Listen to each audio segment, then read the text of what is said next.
परम आदरणीय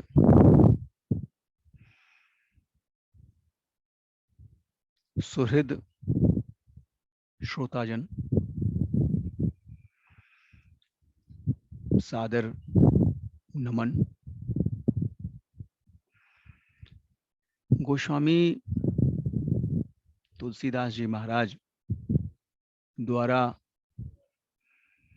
विरचित श्री रामचरितमानस के कतिपय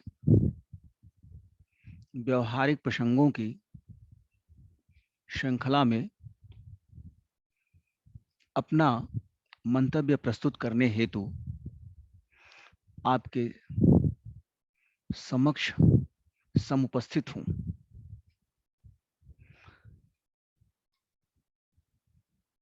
गोस्वामी जी महाराज श्री रामचरितमानस के प्रणेता हैं। भगवान श्री राम के पुरुषोत्तम स्वरूप, पुरुषोत्तम आचरण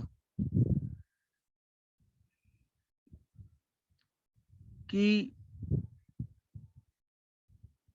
जिस प्रकार से प्रस्तुति उनके द्वारा की गई है, वह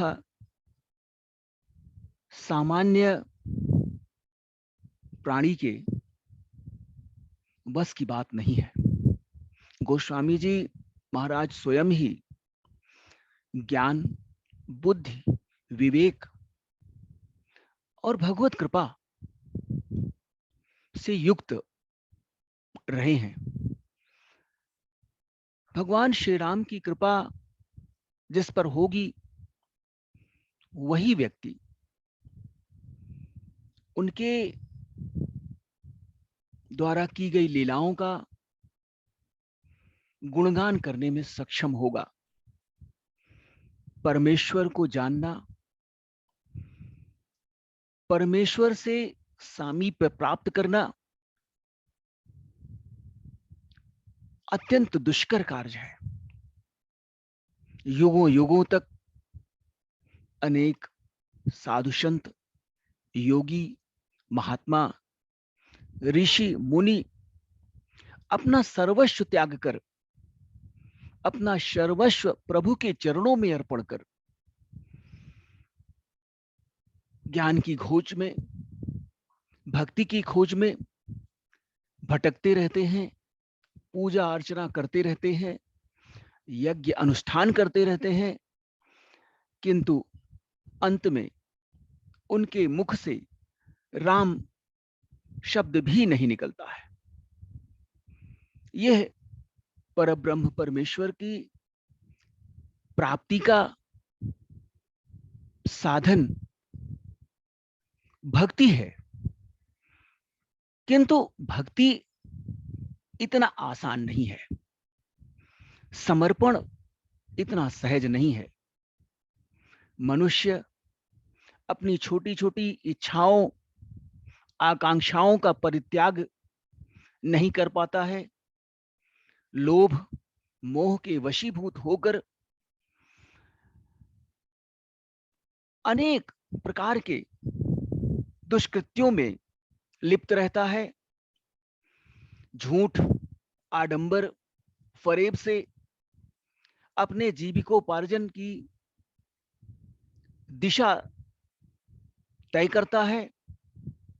वह प्राणी जिसकी आत्मा में कलुष है, वह परमात्मा की प्राप्ति कैसे कर सकता है? परमात्मा की प्राप्ति के लिए आत्मा के कलुष का प्रक्षालन अति आवश्यक है। गोस्वामी जी महाराज ने रिश्तों की गरिमा, रिश्तों की मर्यादा पर भी अपनी विवेक राय प्रस्तुत की है। श्री रामचरितमानस के धार्मिक प्रसंगों की व्याख्या के साथ साथ अनेक व्यवहारिक प्रसंगों पर भी गोस्वामी जी का चिंतन, गोस्वामी जी का मनन अद्भुत है। श्री रामचरितमानस उस दीपक की भांति है जो अंधकार में किसी भटके हुए पथिक को रास्ता दिखाने का कार्य करती है। रिश्तों की गहनता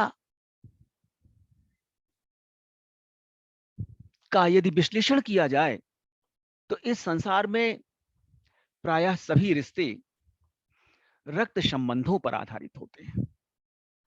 बिना किसी रक्त संबंध के कोई भी रिश्ता अनाम ही रहता है, किंतु मित्रता का संबंध ऐसा होता है जिसमें किसी भी प्रकार से रक्त संबंध नहीं होते हैं। मित्रता का रिश्ता यदि स्वार्थ से रहित हो, लोभ से रहित हो, लालच से रहित हो, तो उससे अच्छा रिश्ता और कोई हो ही नहीं सकता है। किंतु आज के परिवेश में, इस युग में मित्रता का संबंध स्वार्थ आधारित हो चुका है। प्रायः हम में से अधिकांश लोग मित्रता उन्हीं से करना चाहते हैं जिनसे किसी भी प्रकार की स्वार्थ सिद्धि की संभाव्यता हो। ऐसी दशा में गोस्वामी जी महाराज ने एक प्रसंग के माध्यम से यह समझाने का यत्न किया है कि रिश्ते चाहे जितने प्रगाढ़ हों, यदि उनमें द्वेष और द्वंद्व है,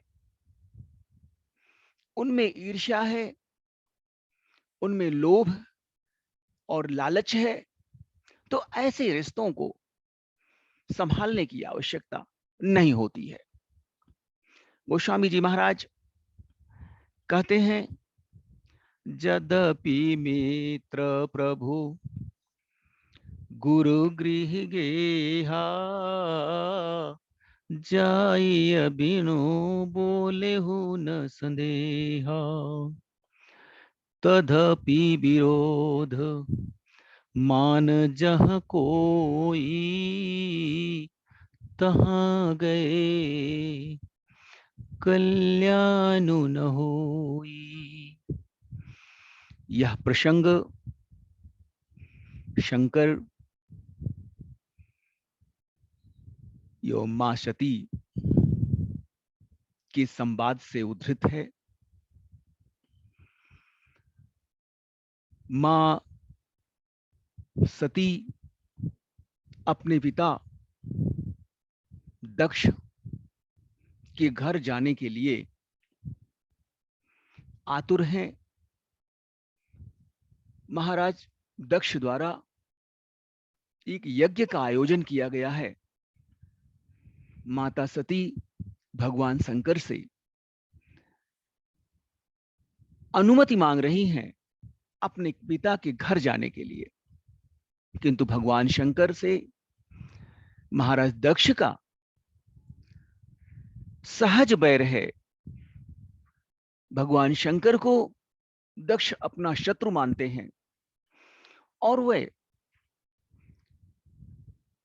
किसी भी रूप में भगवान शंकर का सम्मान न करके सदैव अपमानित करने का यत्न करते रहते हैं। इसलिए भगवान शंकर ने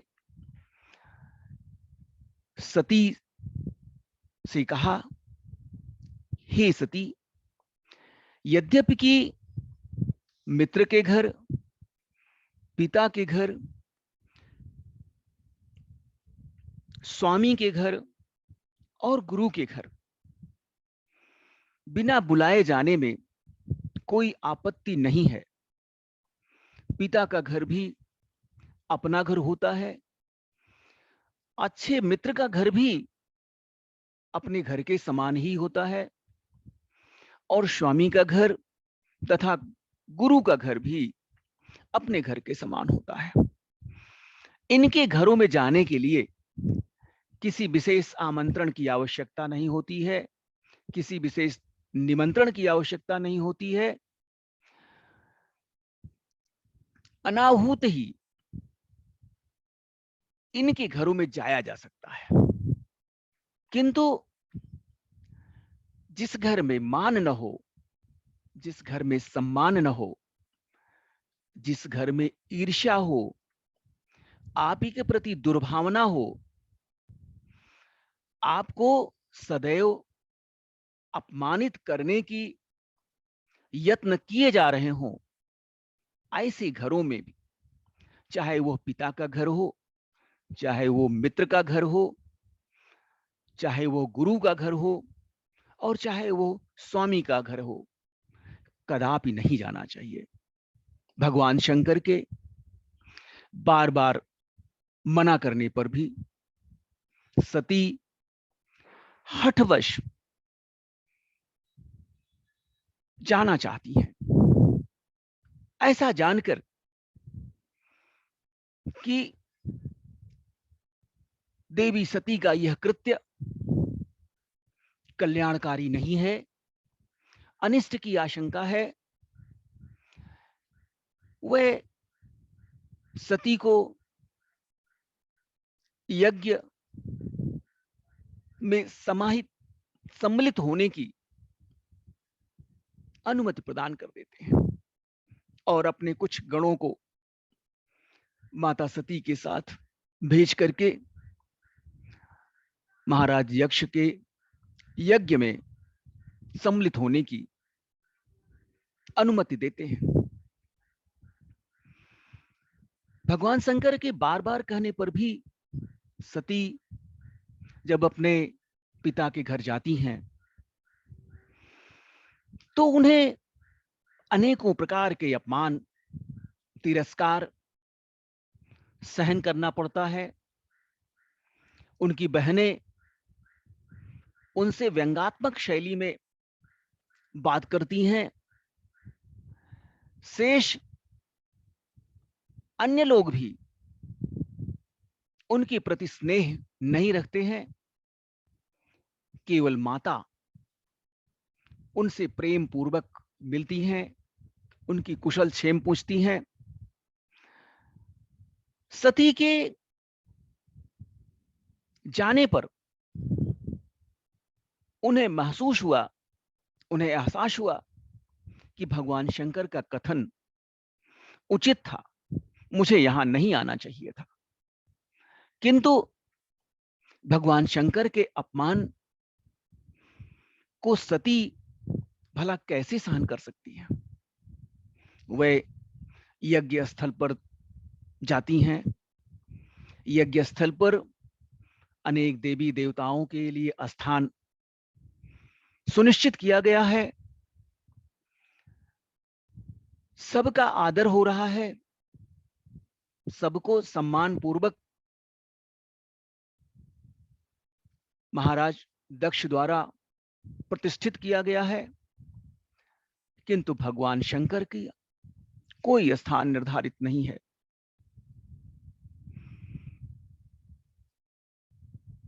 दक्ष की यह घृष्टता, यह दुष्टता और त्रैलोक्य स्वामी भगवान शिव, संहार के देवता भगवान शिव के प्रति इस प्रकार की उपेक्षापूर्ण व्यवहार से सती का मन द्रवित हो जाता है, दुखी हो जाता है और वह इस अपमान को सहन नहीं कर पाती है और हवन कुंड में अपने प्राणों की आहुति दे देती है।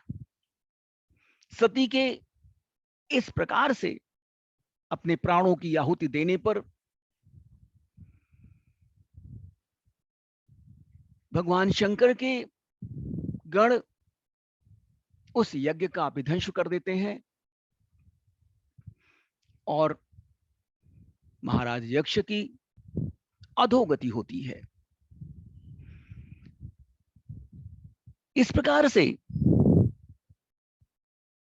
यह अत्यंत चिंतन का विषय है कि सम्मान जहां न हो, जहां पर अपमान की संभाव्यता हो, ऐसे आत्मीय घरों में भी जाने से बचना चाहिए।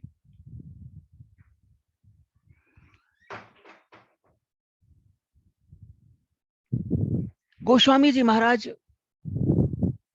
ने मानव संबंधों की व्याख्या का परम सुंदर निरूपण किया है। आत्मीय स्वजनों के यहां भी जाने में यदि सम्मान न हो, स्नेह न हो, अपमान की संभाव्यता हो, तो वहां जाना श्रेयस्कर नहीं होता है, कल्याणकारी नहीं होता है, उचित नहीं होता है।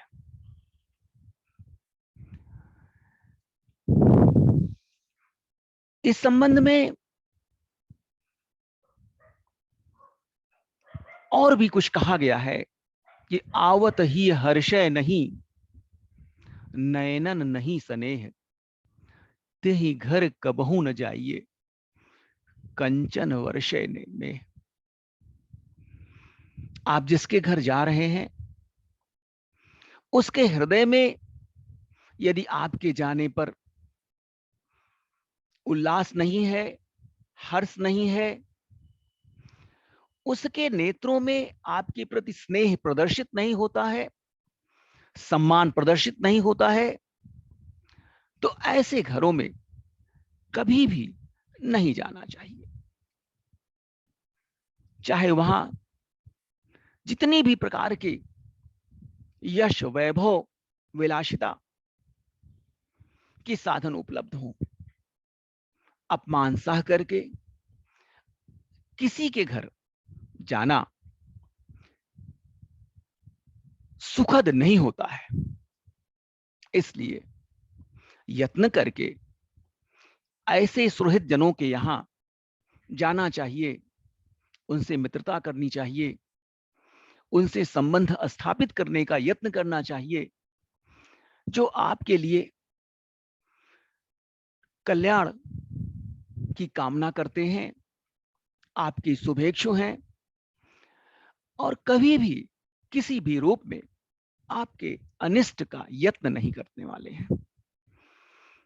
उनमें कोई लोभ नहीं है, कोई लालसा नहीं है, आपसे कुछ प्राप्त करने के लिए उनकी कोई कामना नहीं है, वे स्वार्थ रहित हैं।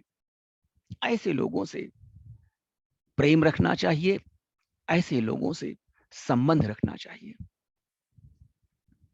मित्र के बारे में एक शुक्ति अत्यंत प्रचलित है कि सच्चा मित्र कौन है। इस युग में, विशेषतः कलियुग में, एक मित्र की पहचान, एक अच्छे मित्र का मिलना सौभाग्य की बात होती है। अच्छे मित्र की पहचान करने के लिए एक सूक्ति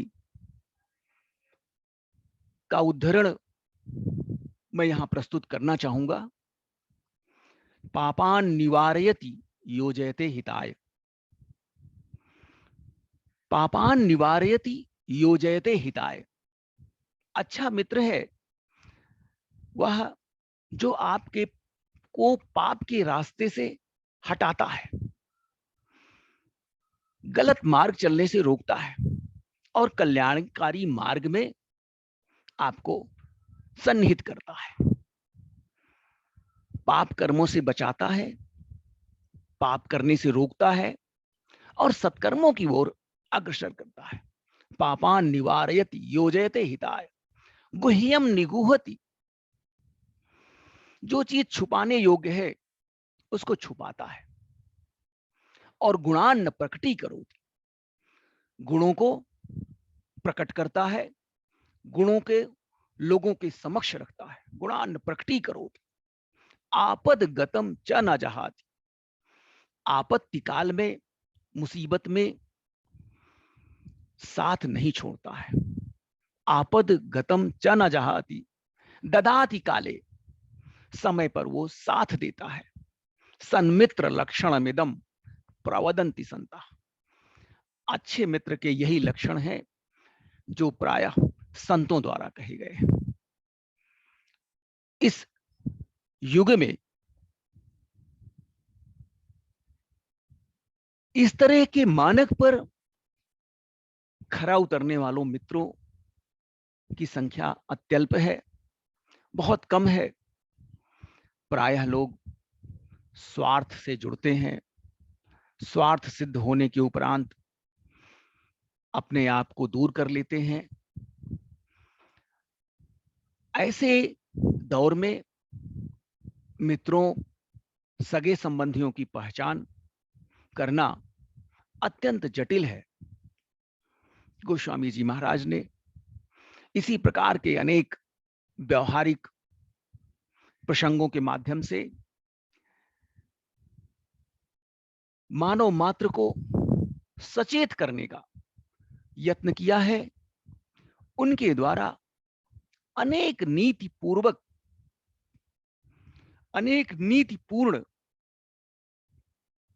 उपदेश श्री रामचरितमानस में समाहित किए गए हैं, जिनका आधार वेद हैं, पुराण हैं, स्मृति ग्रंथ हैं।